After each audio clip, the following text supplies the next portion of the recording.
سورہ اعراف میں اللہ پاک اپنے بندوں سے کہتا ہے ادعوا ربکم تضرعا وخفیۃ انہ لا یحب المعتدین، تم اپنے پروردگار کو عاجزی کے ساتھ چپ کے پکارا کرو، یقیناً وہ حد سے گزرنے والوں کو پسند نہیں کرتا۔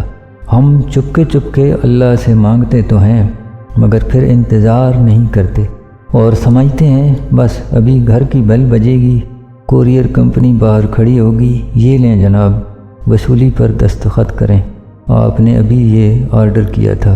کیونکہ ہم دعا کو مانگنا تو کہتے ہیں لیکن قبولیت پر ہمارا معیار آرڈر والا ہوتا ہے۔ ہزار نعمتیں مل جائیں لیکن ہم اس بڑے ڈھیر میں وہی ڈھونڈ رہے ہوتے ہیں جو ہم نے مانگا ہوتا ہے، جبکہ دعاؤں کا حساب کتاب منفرد ہوتا ہے۔ بعض اوقات ہم مانگ رہے ہوتے ہیں لیکن مل نہیں رہا ہوتا، کیونکہ قدرت کہتی ہے اس مانگ کے لیے کچھ تو چھوڑو، کچھ تو دو۔ جیسے ہم غرور اور تکبر چھوڑ دیں، جیسے ضد اور لالچ چھوڑ دیں، طمع، غصہ، نفس پرستی کی بھوک، ہوس، جھوٹ اور جھوٹ کی تسکین چھوڑ دیں، ہماری ذات میں جمع بری عادات سمٹ جائیں تو جگہ بن جاتی ہے۔ قدرت کہتی ہے اے میرے بندے اب مانگ۔